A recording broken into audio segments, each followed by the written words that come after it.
Assalamualaikum semuanya. Apa kabar kalian? Semoga dalam keadaan sehat dan dilancarkan rezekinya oleh Allah. Amin ya robbal alamin.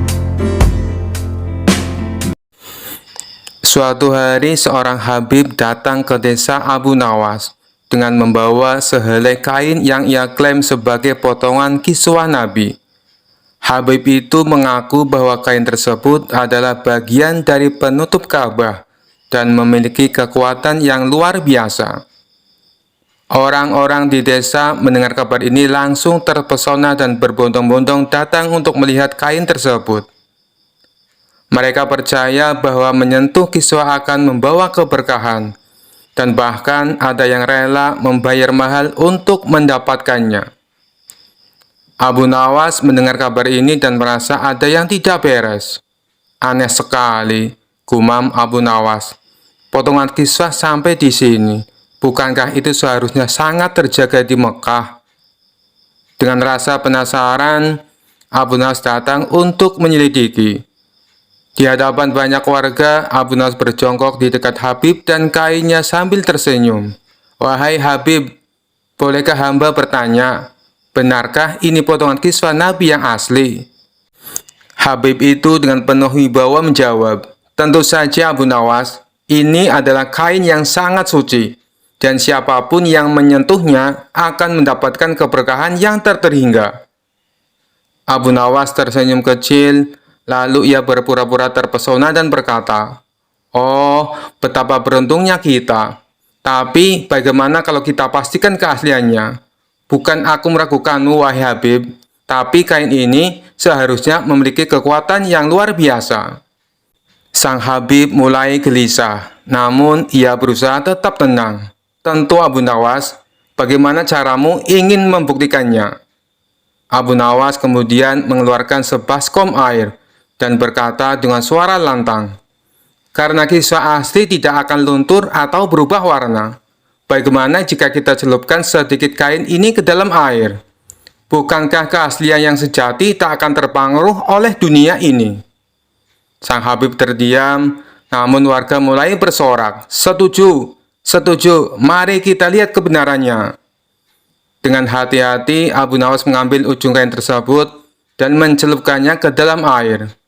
Begitu kain itu terendam, seketika air di baskom berubah menjadi hitam.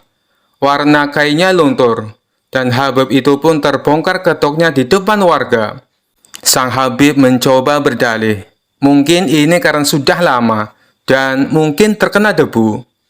Namun Abu Nawas tersenyum sambil berkata, "Wahai Sang Habib, keberkahan itu bukan dari sehelai kain, apalagi kain yang kita tidak tahu asal-usulnya. Kain ini justru mengingatkan untuk selalu jujur dan tidak menipu." Para warga pun tertawa melihat tingkah Habib itu dan sadar bahwa mereka hampir tertipu. Dengan malu, sang Habib itu segera meninggalkan desa. Sementara Abu Nawas pulang dengan perasaan yang puas karena berhasil menyelamatkan warga dari penipuan dengan cara yang cerdik dan lucu. Sejak hari itu, warga semakin berhati-hati dan tak lagi mudah percaya. Kisah selanjutnya. Dikisahkan suatu hari, raja memanggil Abu Nawas ke istana. Raja yang seringkali terhibur dengan kecerdikan Abu Nawas, kali ini merasa penasaran dengan satu hal.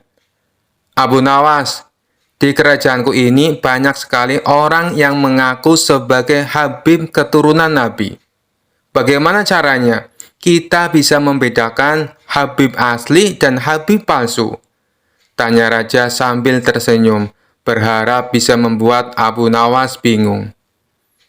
Abu Nawas yang selalu siap dengan jawaban cerdik, berpikir sejenak lalu berkata, "Baginda, pertanyaan Anda memang sulit, tetapi saya yakin saya bisa memberikan jawabannya. Namun, saya memerlukan waktu 3 hari untuk menemukan jawabannya." Raja setuju dan memberikan waktu 3 hari kepada Abu Nawas. Setelah 3 hari, Abu Nawas kembali ke istana dengan wajah penuh percaya diri. "Baiklah Baginda, untuk membedakan Habib asli dan Habib palsu, Saya membutuhkan 2 ekor kambing. Yang satu harus gemuk dan sehat, sedangkan yang satu lagi harus kurus dan lemah, kata Abu Nawas. Raja yang penasaran segera memerintahkan pengawalnya untuk membawa 2 ekor kambing seperti yang diminta oleh Abu Nawas. Setelah kambing-kambing itu dibawa ke hadapan mereka, Abu Nawas memulai penjelasannya. Habib asli itu seperti kambing gemuk dan sehat ini. Dia selalu penuh dengan kebijaksanaan, ilmu, dan kebaikan yang membuatnya dihormati oleh semua orang, kata Abu Nawas sambil menunjuk kambing gemuk. Sedangkan Habib palsu itu seperti kambing kurus dan lemah ini.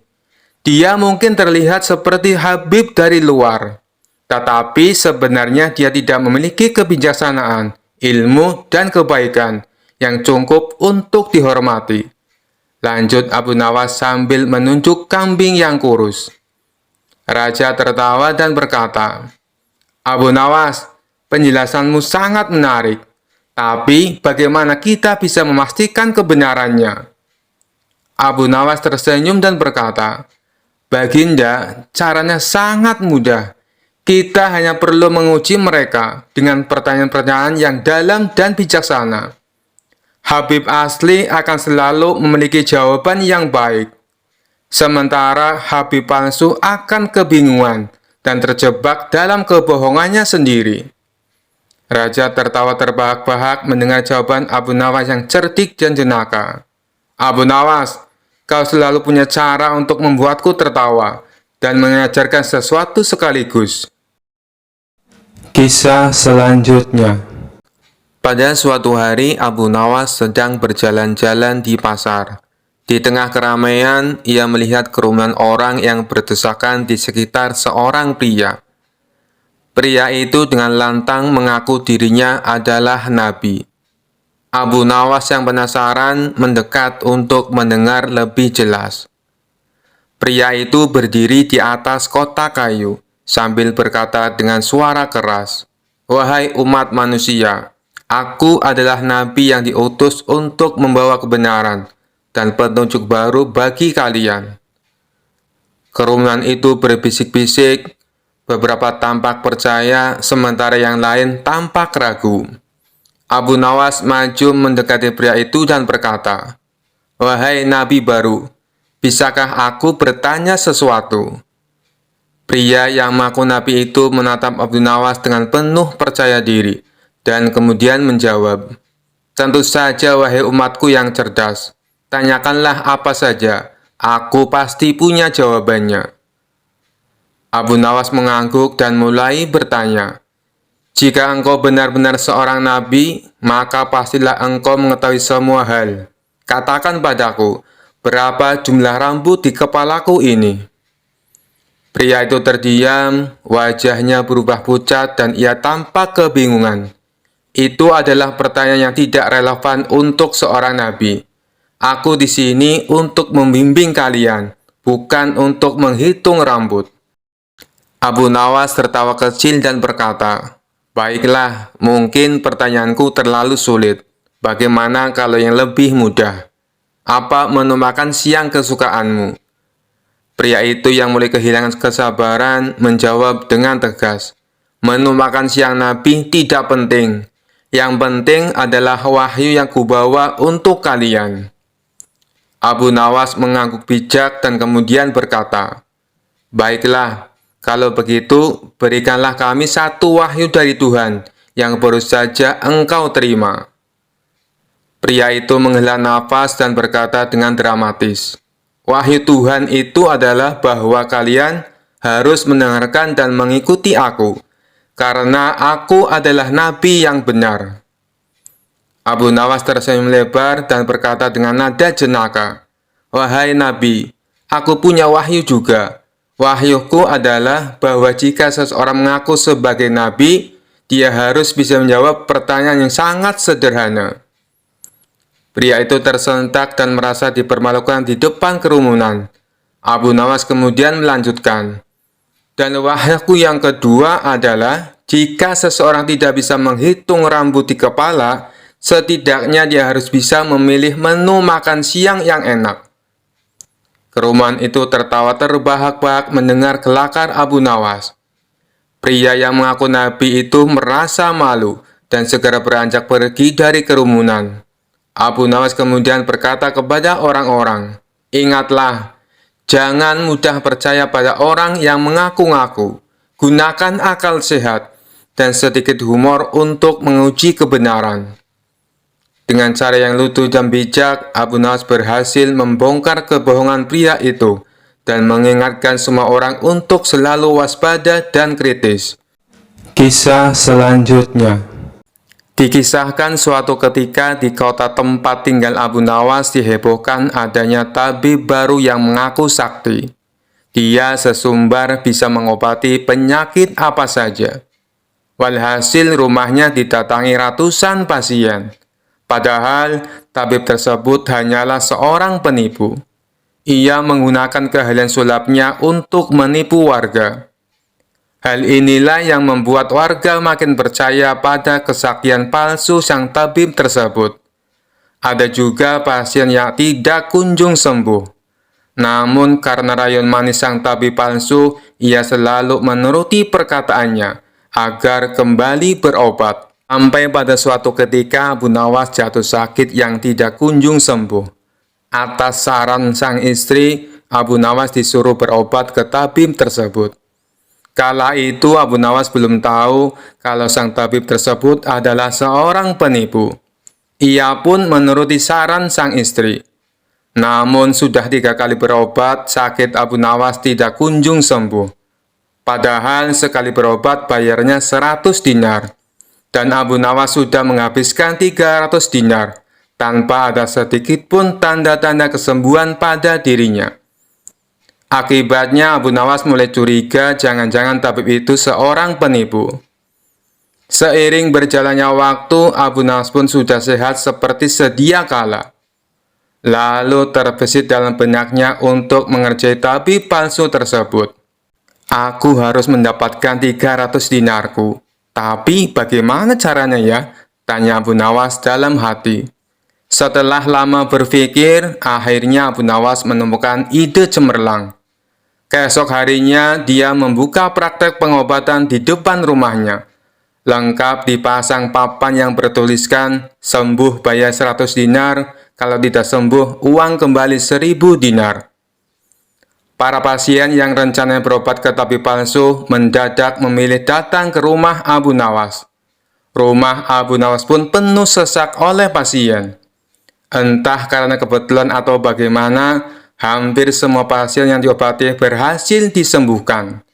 Sementara di rumah tabib palsu terlihat sepi, tidak ada seorang pasien pun yang datang. "Hari ini kenapa sepi sekali?" tanya sang tabib dalam hati. Selang berapa lama datanglah asistennya dan mengabarkan berita tentang klinik Abu Nawas. "Tuan, Abu Nawas sekarang buat praktek pengobatan," kata asistennya melaporkan. "Benarkah?" tanya sang tabib. "Benar, Tuan. Di rumah Abu Nawas ramai sekali pasien datang. Itulah kenapa hari ini di rumah Tuan sepi pasien," jawab asistennya. Mendengar kabar itu, sang tabib tertawa mengejek. "Memangnya Abu Nawas sakti? Menyembuhkan dirinya saja tidak bisa," balas sang tabib dengan terus tertawa. "Bukan masalah sakti atau tidaknya, Tuan.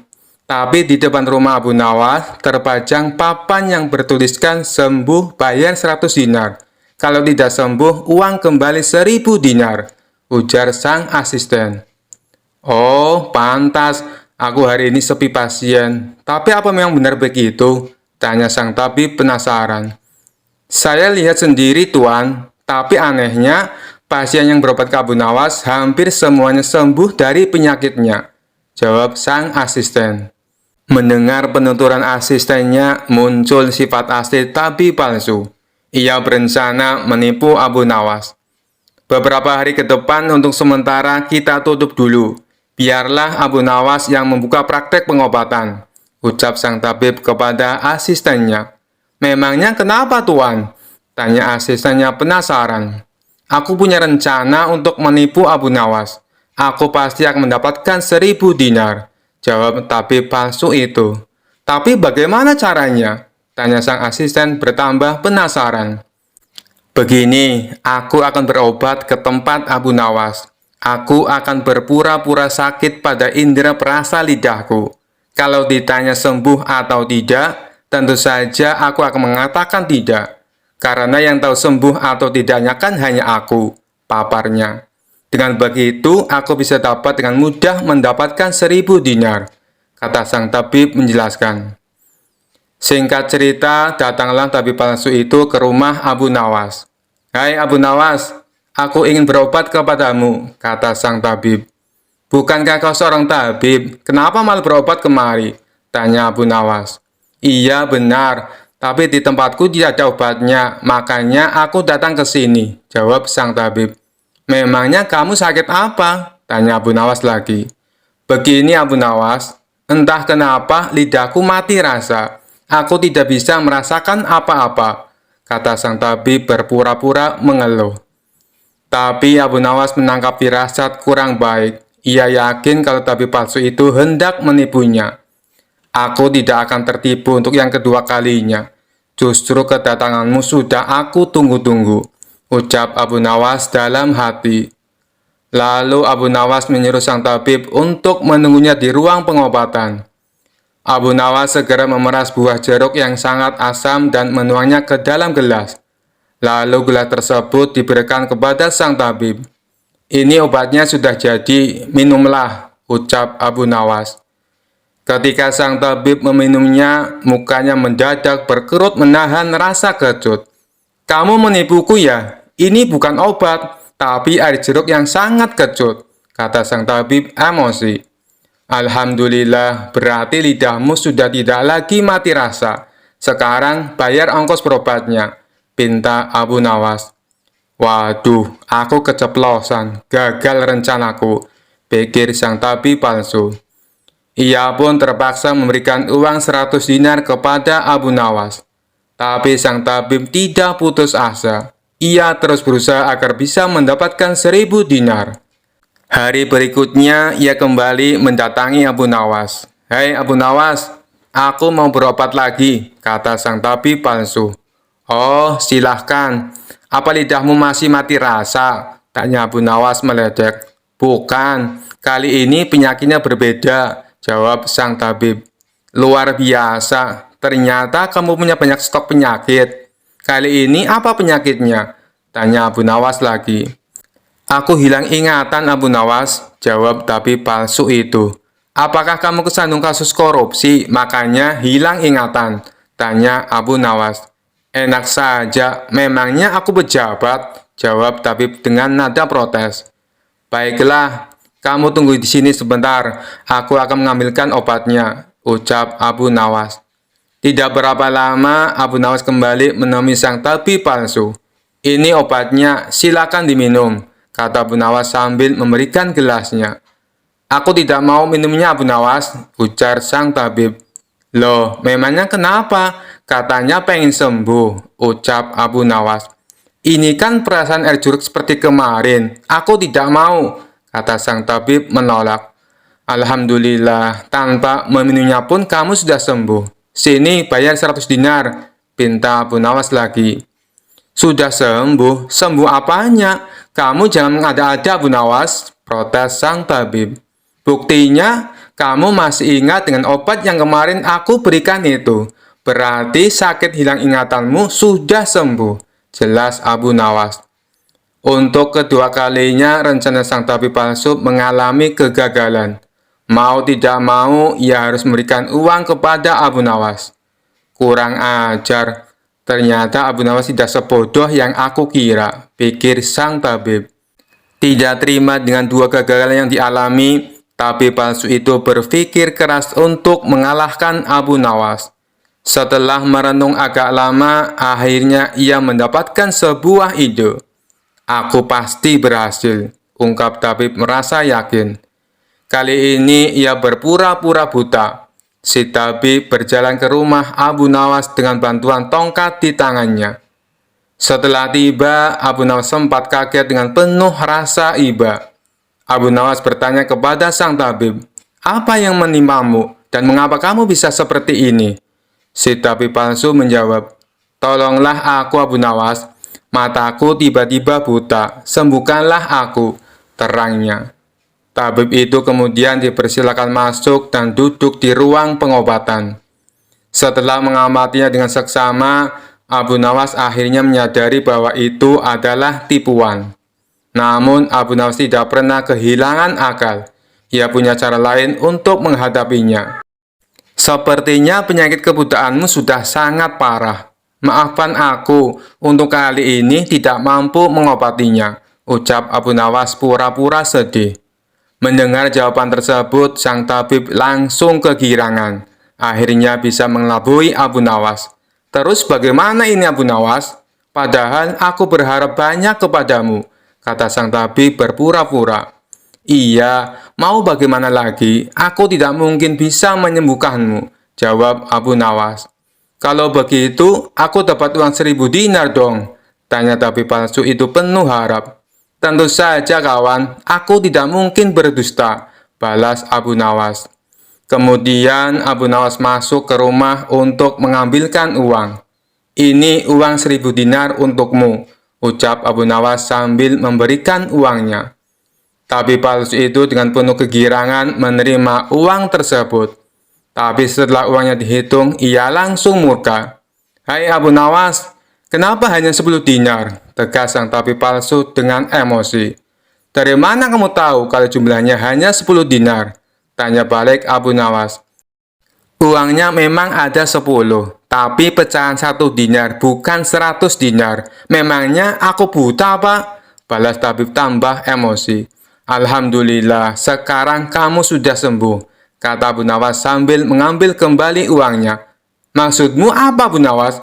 Kenapa uangnya diambil lagi?" tanya si tabib kebingungan. "Loh, kamu kan sudah sembuh. Sini bayar 100 dinar, pinta Abu Nawas. "Sembuh apanya? Kamu jangan mengada-ada, Abu Nawas," protes si tabib palsu. "Bukankah kamu kesini katanya mengalami kebutaan? Tapi kamu bisa membedakan mana pecahan 1 dinar dan mana pecahan 100 dinar. Berarti matamu sudah bisa melihat," jelas Abu Nawas. Tapi palsu itu tidak bisa berkata apa-apa. Ia pun terpaksa memberikan uang 100 dinar kepada Abu Nawas dan pergi dengan perasaan kecewa. "Aku kapok berurusan dengan Abu Nawas," ucap si tabib palsu. Sementara Abu Nawas berhasil mendapatkan kembali 300 dinarnya yang pernah diberikan kepada sang tabib. Kisah selanjutnya. Beberapa bulan belakangan ini, Baginda Raja terlihat sangat sibuk mengurusi segala permasalahan di negerinya, mulai dari masalah ekonomi, masalah pertahanan, dan keadilan untuk rakyatnya. Para pejabat istana yang sekiranya tidak becus bekerja langsung dipecat dan diganti dengan yang baru. Gebrakan Baginda Raja yang totalitas ini akhirnya membuahkan hasil. Ekonomi di negerinya menjadi stabil. Keadilan yang didapat rakyatnya juga memuaskan. Walhasil, negeri Baghdad pun menjadi makmur dan sejahtera.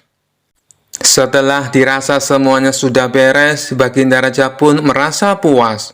Kemudian ia menyempatkan waktunya untuk menenangkan diri dari semua rutinitas. Dan tentu saja Abu Nawaslah sosok yang tepat untuk menghibur sang raja. "Wahai pengawal, undang Abu Nawas ke istana. Aku ingin mengajaknya makan," titah Baginda Raja kepada pengawal istana.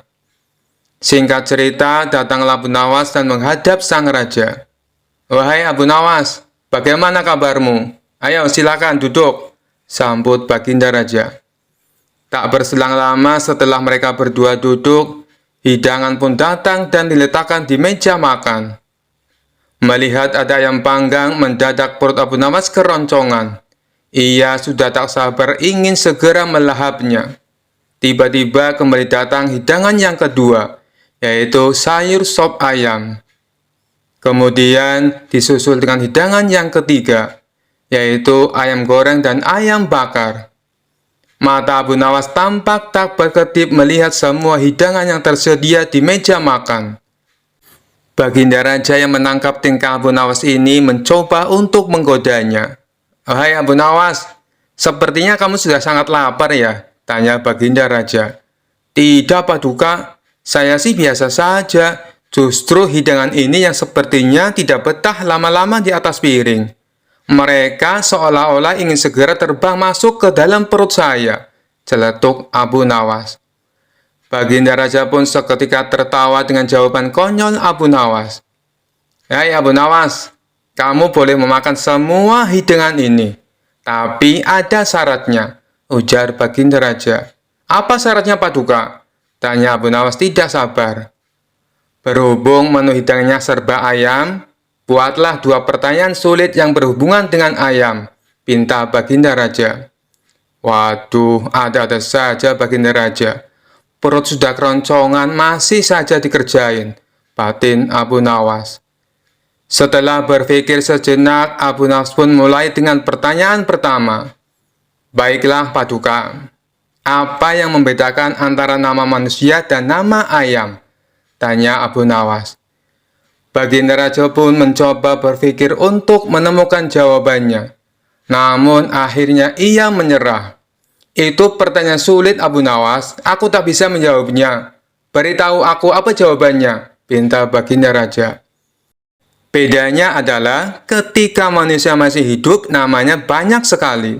Ada Hasan, ada Husain, ada Ibrahim, dan masih banyak lainnya. Tapi ketika mati namanya hanya menjadi satu, yaitu almarhum. Sedangkan ayam ketika masih hidup namanya cuma satu, yaitu ayam. Tapi ketika meninggal, namanya menjadi banyak.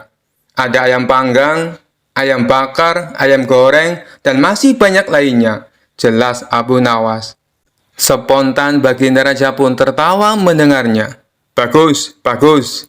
Sekarang berikan saya pertanyaan kedua," balas Baginda Raja. "Apa nama bagian ayam yang tidak pakai ayam?" tanya Abu Nawas. "Itu sih gampang Abu Nawas.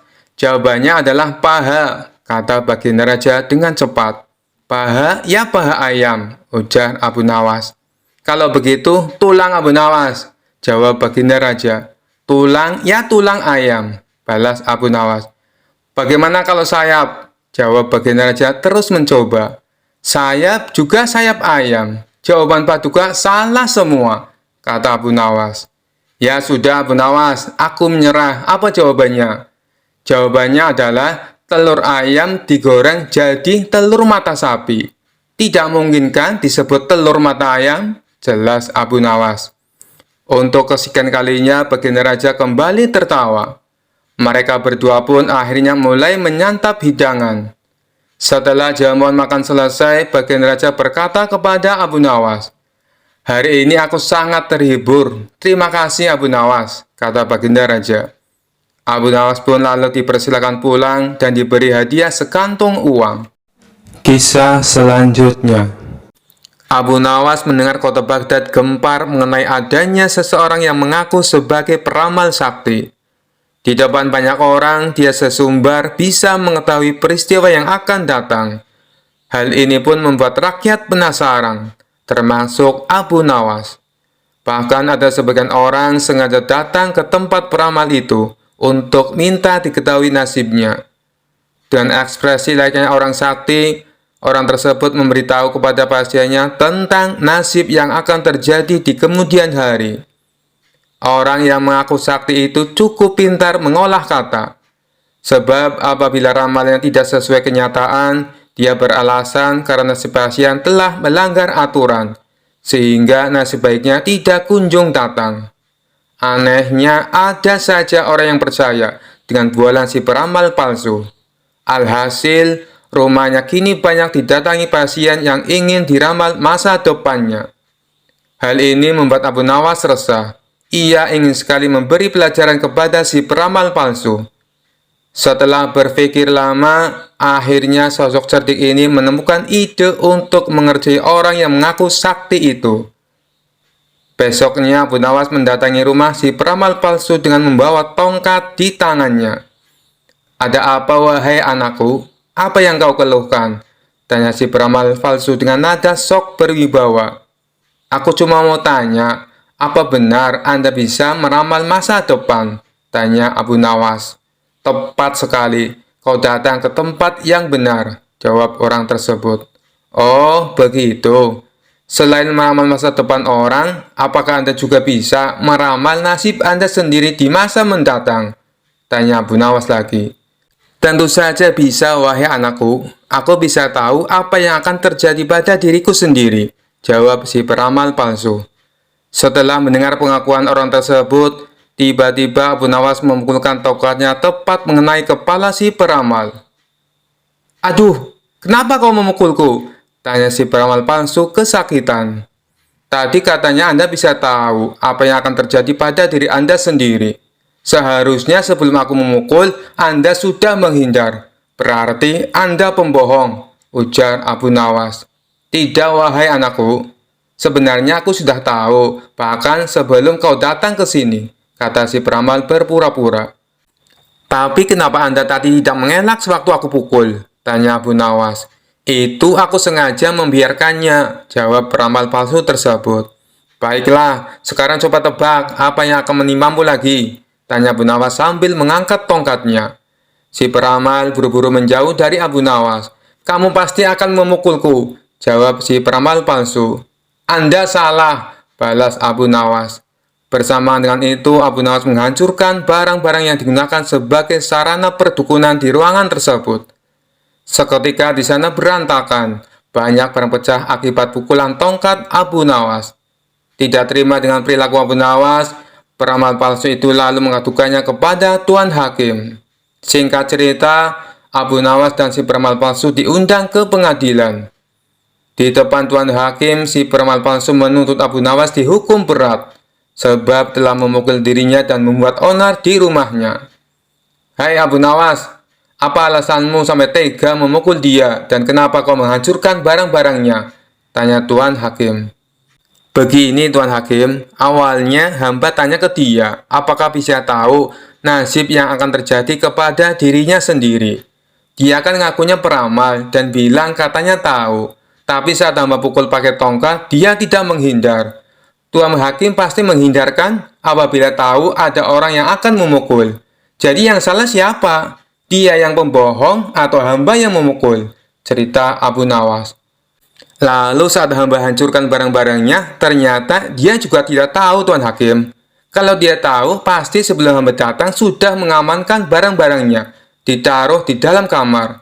Katanya bisa meramal masa depan, sedangkan masa depannya sendiri saja tidak tahu. Berarti dia pembohong, jelasnya. Ada benarnya apa yang dikatakan Abu Nawas. Kalau kau memang mau peramal, harusnya tahu apa yang akan terjadi kepadamu, ucap Tuan Hakim kepada si peramal palsu. Akhirnya Abu Nawas dibebaskan dari tuntutan hukuman.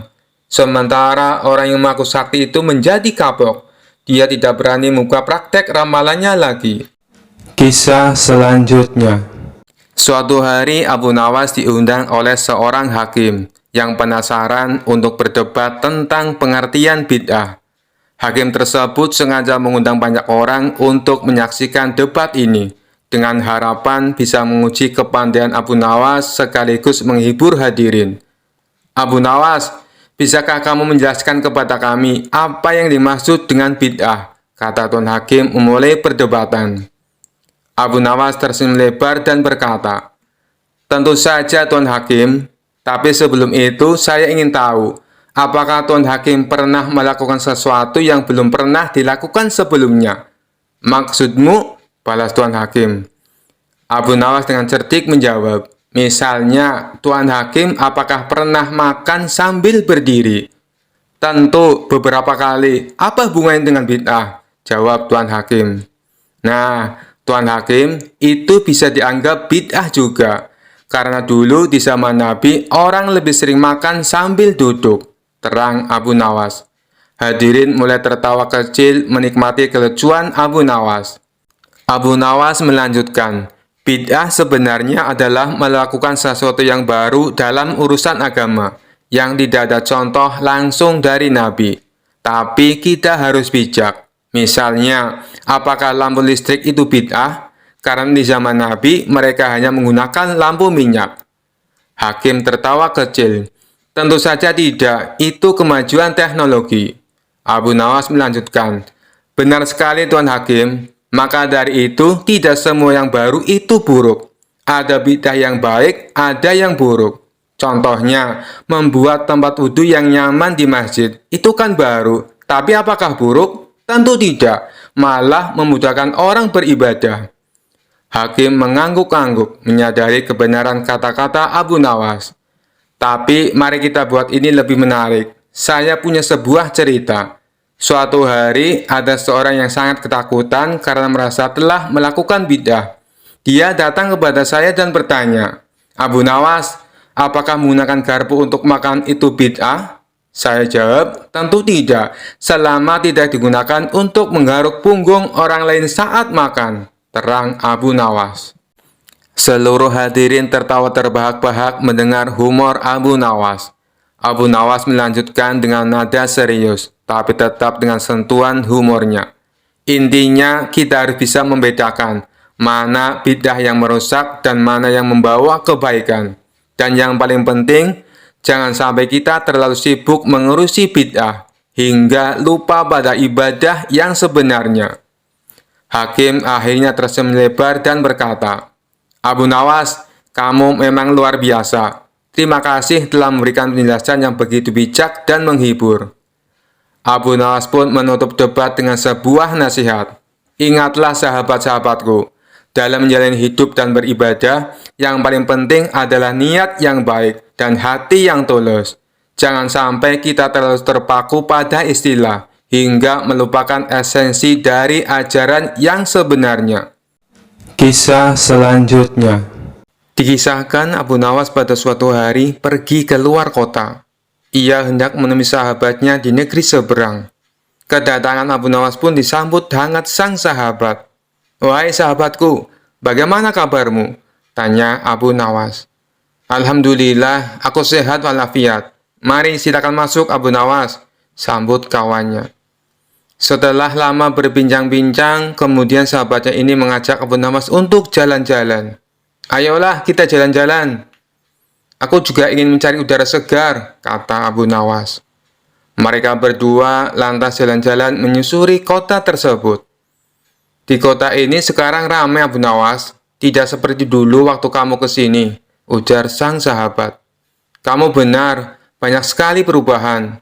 Suasana di kotamu sekarang menjadi ramai sekali, ucap Abu Nawas. Akhirnya sampailah mereka di sebuah pasar burung. Di sana Abu Nawas melihat ada seekor burung dijual dengan harga yang cukup mahal. Dalam hati ia berkata, beruntung sekali penjualnya. Burung sekecil itu bisa laku dengan harga mahal. Guna memastikannya, Abu Nawas lalu mendatangi si pembeli. Hai kawan, berapa harganya? Tanya dia. Saya membelinya 100 dinar, jawab orang tersebut. Kau beli 100 dinar untuk burung sekecil itu? Apa tidak menyesal? Tanya Abu Nawas lagi. Ya tidaklah, menurutku harga segitu sudah layak, balas orang tersebut. Aneh sekali. Apa mungkin di kota ini hewan-hewan harganya mahal? Pikir Abu Nawas. Setelah selesai jalan-jalan, Abu Nawas pamit pulang kepada sahabatnya. Sesampainya di rumah, dia terus memikirkan kejadian yang dilihat di pasar burung. Aku tidak habis pikir, kenapa burung sekecil itu bisa laku dengan harga yang mahal. Oh iya, bukankah aku punya seekor ayam? Kalau aku jual di sana, pasti harganya akan mahal. Karena ayamku tubuhnya lebih besar dan lebih banyak dagingnya, pikir Abu Nawas. Keesokan harinya, Abu Nawas kembali berangkat menuju kota sahabatnya dengan membawa seekor ayam. Kali ini ia tidak mampir ke rumah sang sahabat, melainkan langsung menuju pasar hewan. Setibanya di sana, Abu Nawas menawarkan ayamnya kepada orang-orang dengan harga 200 dinar. Berapa harganya tuan? Tanya salah satu pembeli. Murah kawan, hanya 200 dinar, jelas Abu Nawas. Si pembeli tentu saja kaget mendengarnya. Ia pun langsung meninggalkan Abu Nawas tanpa menawarnya. Sampai waktu menjelang siang, ayam Abu Nawas tidak kunjung laku. Tidak ada satupun yang berminat membeli ayam tersebut. Rata-rata mereka menawarnya hanya dengan harga 5 dinar. Hal ini membuat Abu Nawas kecewa, lalu meluapkan kekesalannya kepada orang-orang di pasar. Apa-apaan ini? Kemarin aku melihat ada seekor burung bisa laku 100 dinar. Tetapi ayam milikku yang begini indah dan ukuran jauh lebih besar ditawar hanya 5 dinar. Teriak Abu Nawas. Sontak orang-orang pun terkejut dengan teriakan Abu Nawas. Ada apa tuan? Jangan teriak-teriak seperti itu, nanti orang-orang ketakutan, ujar salah satu warga. Kebetulan sahabat Abu Nawas melintas di tempat itu. Ia pun segera menghampirinya. Tenanglah Abu Nawas, ada apa ini? Tanya sahabatnya. Kemarin waktu kita jalan-jalan ke pasar ini, aku melihat ada seekor burung kecil laku dengan harga 100 dinar. Tapi kenapa ayamku yang indah dan besar ini malah hanya ditawar 5 dinar? Ini kan aneh, ucap Abu Nawas. Oh, burung yang kemarin itu, kamu salah paham Abu Nawas. Itu bukan burung biasa. Burung itu adalah burung beo. Keistimewaan burung beo bisa bicara seperti manusia. Jadi wajar kalau harganya mahal, bukan karena tubuhnya yang kecil, terang sang sahabat. Sejenak Abu Nawas terdiam. Ia pun mulai menyadari atas kekeliruannya. Tapi untuk menutupi rasa malu, Abu Nawas pun berkata, kalau burung itu bisa bicara, ayamku ini malah bisa berpikir, katanya. Berpikir? Maksudnya bisa berpikir seperti manusia? Tanya sahabatnya penasaran. Benar sekali, dia tahu mana ayam betina dan jantan. Buktinya, dia tidak mau mengawini ayam jantan, ucap Abu Nawas. Mendengar hal itu, orang-orang yang ada di pasar seketika tertawa terpingkal-pingkal. Kisah selanjutnya. Dikisahkan pada suatu waktu, Baginda Raja Harun al-Rasyid sangat gundah hatinya. Seperti biasa, dirinya ingin sosok Abu Nawas hadir di istana untuk menghibur hati sang raja. Namun, setelah beberapa kali dipanggil, Abu Nawas belum juga menampakkan batang hidungnya. Entah kenapa. Setelah lama berpikir, akhirnya Baginda Raja menemukan cara agar Abu Nawas bisa hadir di istana kerajaan. Raja menyuruh 3 orang prajurit untuk pergi ke rumah Abu Nawas agar buang air besar di tempat tidurnya. Pengawal, pergilah ke rumah Abu Nawas dan beraklah di tempat tidurnya. Dan kalau kalian berhasil, maka masing-masing akan kuberikan uang 1000 dirham. Titah Baginda Raja. Daulat Paduka, jawab ketiga pengawal itu secara bersamaan. Sementara itu, duduk di sebelahnya ada Kipati yang mendengar obrolan rajanya dengan ketiga pengawal itu. Karena tugas yang diberikan kepada 3 anak buahnya yang agak aneh, Kipati memberanikan diri untuk bertanya kepada sang raja.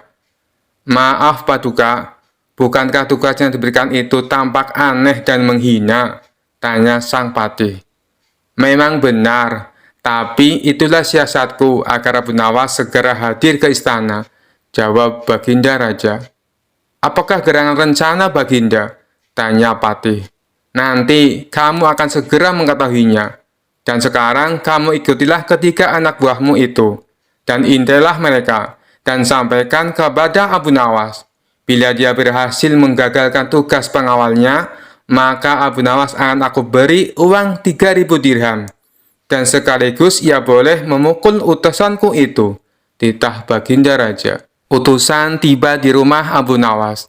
Dengan perasaan yang masih bingung, sang patih segera melaksanakan perintah raja. Dia segera berkemas dan menuju ke rumah Abu Nawas. Tidak berapa lama kemudian, utusan Baginda Raja sudah tiba di depan pintu rumah Abu Nawas. Kami diutus oleh Baginda Raja untuk buang air besar di tempat tidurmu. Karena ini perintah Raja, kamu tidak boleh menolak, kata salah satu utusan itu. Saya sama sekali tidak keberatan. Silakan saja kalau kalian mampu melaksanakan perintah Raja, jawab Abu Nawas dengan santainya. Betul? Tanya utusan Raja. Iya, silakan saja, sahut Abu Nawas. Abu Nawas mengawasi orang-orang itu beranjak ke tempat tidurnya dengan geram.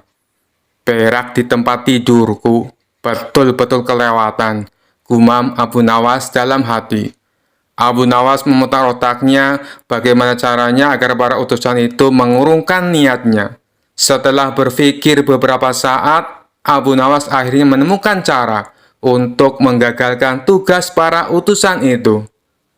Pada saat para utusan itu hendak bersiap-siap buang air besar, mendadak Abu Nawas berkata dari balik jendela kamar, "Hai para utusan raja, ada yang lupa saya sampaikan kepada kalian," kata Abu Nawas. "Apa itu?"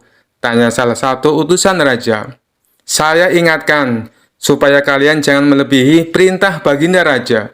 Jika kalian melanggar, saya akan pukul kalian dengan sebuah pentungan besar.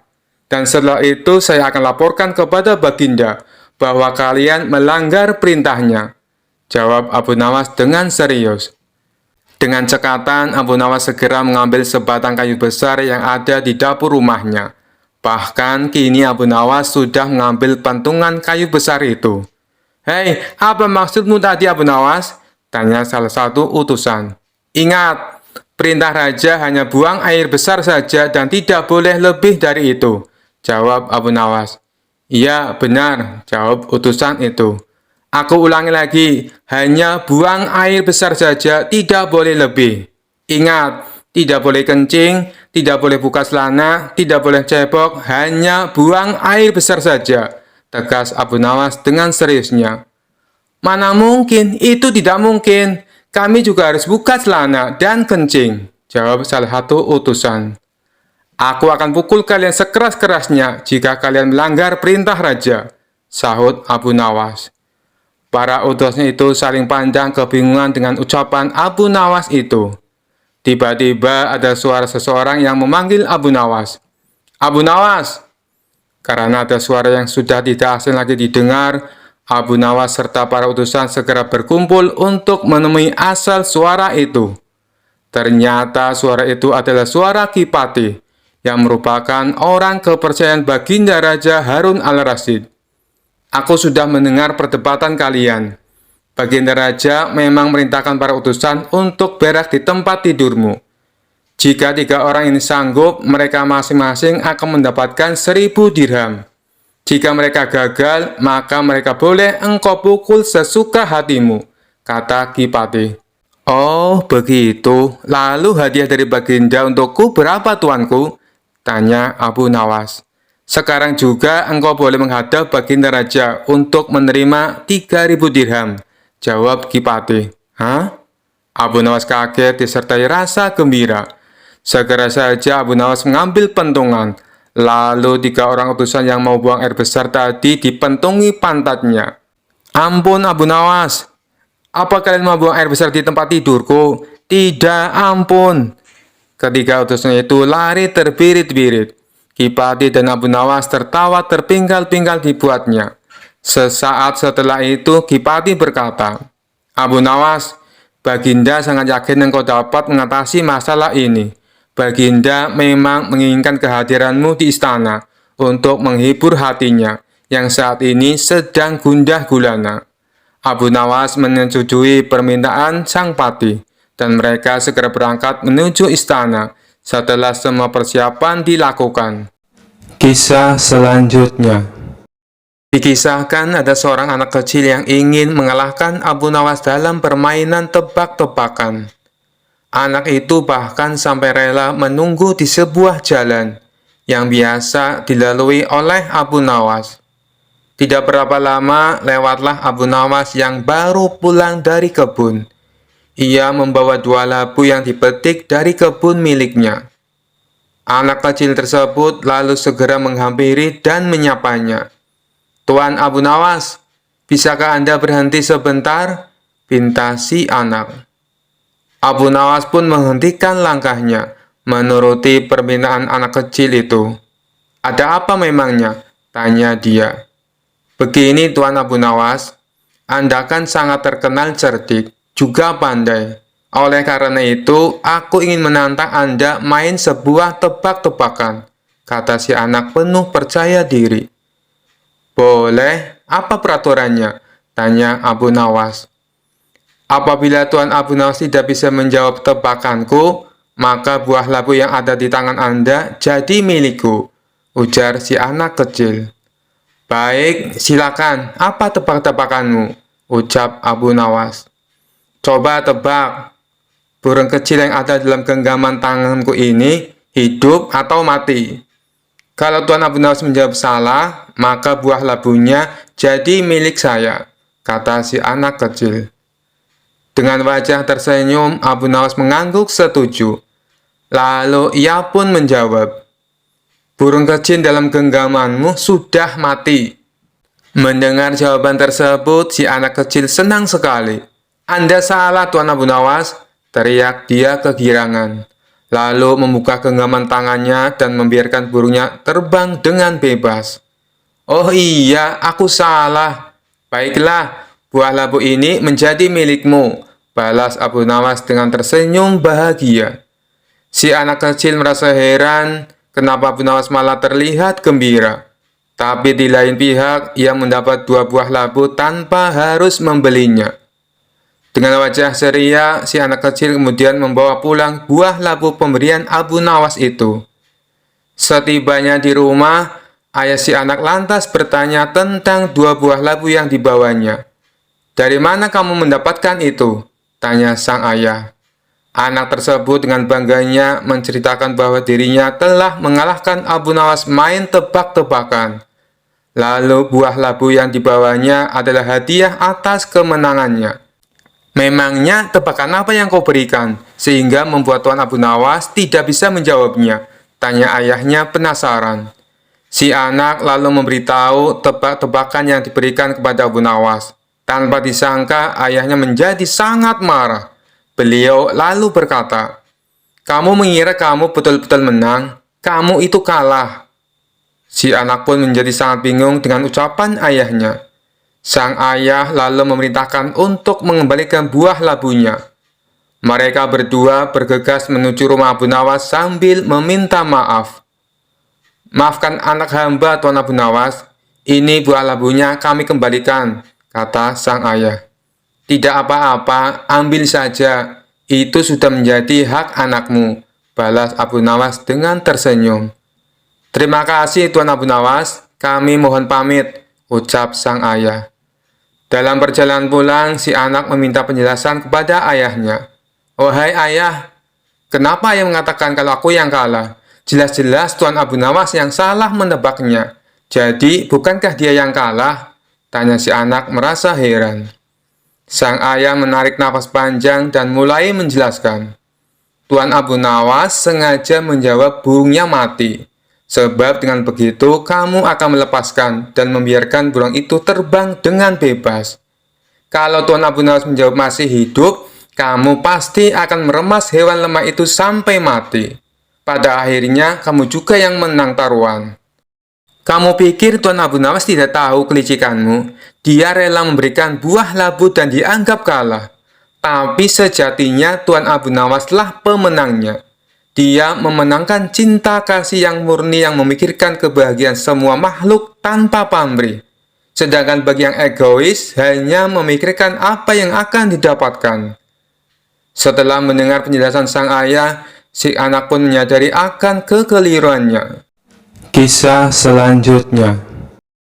Dikisahkan suatu hari Abu Nawas kedatangan tamu orang ateis untuk mengajaknya berdebat. Ternyata orang ateis inilah yang dulu pernah bertanya tentang siapa yang menciptakan Allah, dan hasilnya ia malah mendapat sial. Melihat kedatangan orang ateis tersebut, Abu Nawas tetap menyambutnya dengan hangat. Ada yang bisa saya bantu? Tanya Abu Nawas. Aku ingin kembali mengajakmu berdebat, jawab orang ateis. Oh, begitu. Baiklah. Silakan masuk, balas Abu Nawas sambil mengajaknya duduk di ruang tamu. Setelah keduanya duduk di kursi, Abu Nawas berkata kepadanya, sekarang beritahu aku, persoalan apa yang ingin kau debatkan? Orang ateis pun mulai dengan sebuah pertanyaan. Wahai Abu Nawas, menurutmu apakah Allah Tuhanmu yang menciptakan alam semesta ini?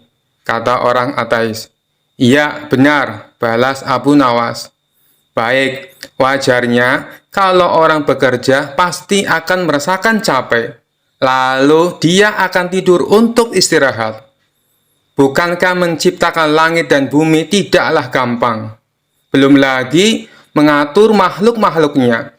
Tentu butuh istirahat dan tidur, tanya orang ateis. Tentu saja tidak pernah, jawab Abu Nawas dengan tegas. Oh ya, mana buktinya? Tantang orang ateis. Untuk membuktikan ucapanku, kau harus menginap di rumahku malam ini, jelas Abu Nawas. Aku tidak keberatan, malam ini aku akan tidur di rumahmu, balas orang ateis. Ketika waktu menjelang malam, di mana saat waktunya untuk tidur, Abu Nawas menghampiri orang ateis tersebut. Di tangan Abu Nawas terdapat 2 bejana, yang masing-masing berisi air. Untuk apa bejana-bejana itu? Tanya orang ateis penasaran. Katanya kamu ingin bukti, turuti saja perintahku, ujar Abu Nawas. Baiklah, beritahu aku apa yang harus aku lakukan, tanya orang ateis itu kembali. Pegang kedua bejana ini dengan kedua tanganmu. Awas, jangan sampai airnya tumpah, apalagi sampai bejananya jatuh, perintah Abu Nawas. Orang ateis pun langsung melakukannya. Awalnya kedua tangan orang ateis itu masih bertahan. 2 bejana yang berisi air masih terjaga dengan aman. Lama-kelamaan, rasa kantuk mulai menghinggap. Meskipun ia berusaha terjaga, namun rasa kantuk tak bisa dihindari.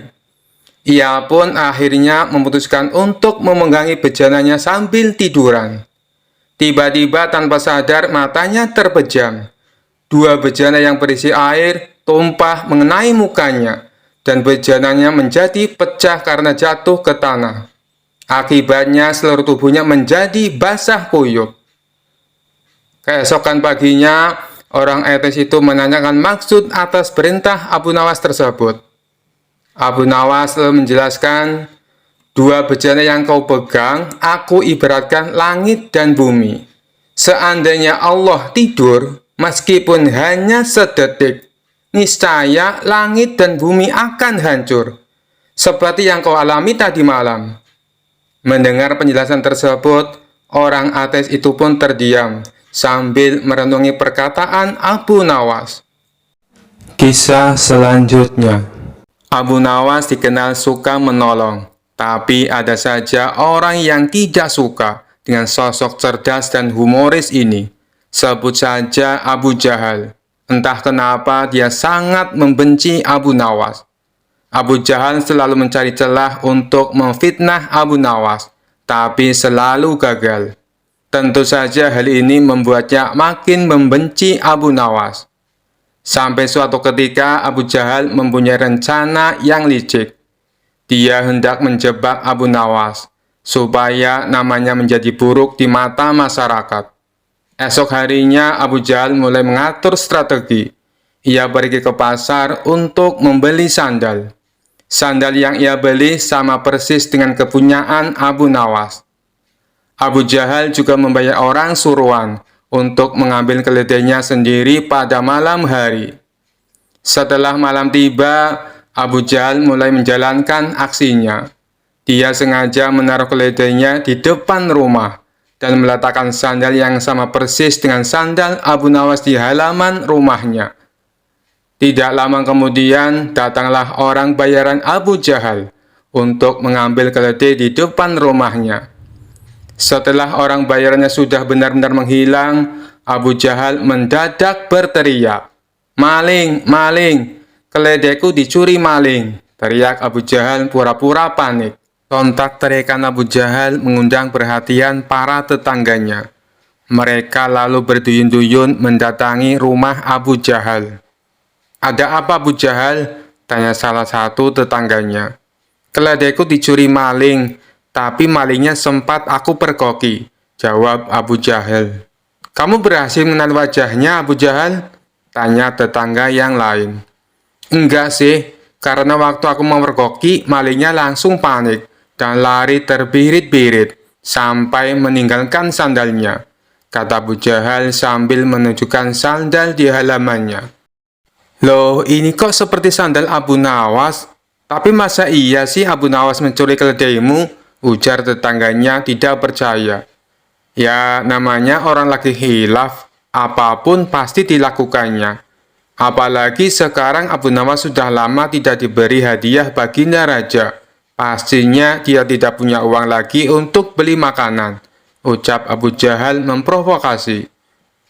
Akibat hasutan Abu Jahal ini, para warga mulai tersulut emosinya. Abu Nawas yang sedang asik tidur di rumahnya langsung dipaksa dan diarak warga menuju istana. Ada apa ini? Apa yang kalian lakukan? Tanya Abu Nawas bingung. Sudah, kamu diam saja. Kamu harus mempertanggungjawabkan perbuatanmu, tegas Abu Jahal. Dalam hati Abu Jahal berkata, kali ini aku berhasil menjabakmu Abu Nawas. Ia pun tersenyum jahat kepada Abu Nawas. Setibanya di istana, baginda raja kaget. Ada rombongan warga datang. Terlebih lagi di situ ada Abu Nawas dengan kondisi tangan terikat. Ada apa ini? Kenapa malam-malam datang kemari? Tanya baginda raja. Ampun Paduka yang mulia, hamba mau melaporkan. Keledai hamba dicuri Abu Nawas, jawab Abu Jahal. Abu Nawas yang mendengar pengaduan Abu Jahal hanya terdiam. Ia menunggu saat yang tepat untuk membongkar kedok Abu Jahal. Memangnya kamu punya buktinya, Abu Jahal? Apakah keledaimu ada di rumah Abu Nawas? Tanya baginda raja. Keledainya memang tidak ada di rumah Abu Nawas. Bisa saja dia menaruhnya di tempat lain, Paduka yang mulia. Tapi saya punya bukti yang lain, ucapnya. Coba tunjukkan bukti yang kamu punya, Abu Jahal, perintah baginda raja. Ia lalu menunjukkan sandal yang mirip dengan milik Abu Nawas. Ini buktinya Paduka yang mulia. Waktu hamba memergoki, Abu Nawas lari terbirit-birit sampai meninggalkan sandalnya di halaman rumah hamba, tutur Abu Jahal. Apa benar itu sandal kamu Abu Nawas? Tanya baginda raja kepada Abu Nawas. Bukan baginda raja, tapi sandal itu memang mirip dengan sandal hamba, jawab Abu Nawas. Kamu jangan coba mengelak Abu Nawas, jelas-jelas itu sandalmu, bentak Abu Jahal. Sudah, berikan sandal itu kepadaku, pinta baginda raja kepada Abu Jahal. Setelah Abu Jahal memberikan sandal tersebut, baginda raja lalu memanggil Abu Nawas. Abu Nawas, kemarilah, coba pakai sandal ini, perintah baginda raja. Setelah dicoba, sandal yang dibawa Abu Jahal tidak muat di kaki Abu Nawas. Melihat hal itu, Abu Jahal mulai belingsatan. Mukanya pucat dan keringat dingin mulai keluar dari tubuhnya. Ini jelas-jelas bukan sandal Abu Nawas. Kamu jangan menuduh orang sembarangan. Atau jangan-jangan kamu ingin memfitnah Abu Nawas, bentak baginda raja geram kepada Abu Jahal. Dengan mulut terbata-bata, Abu Jahal menjawab, maaf Paduka yang mulia, hamba kira itu sandalnya Abu Nawas. Ternyata Abu Jahal salah perhitungan saat membeli sandal yang mirip dengan sandal Abu Nawas. Abu Jahal tidak mencocokkan dengan ukuran kaki Abu Nawas.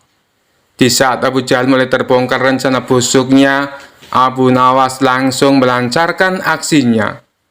Begini Paduka yang mulia, sebenarnya Abu Jahal sudah berulang kali mencoba berbuat jahat, tapi rencananya selalu bisa hamba gagalkan, ungkap Abu Nawas.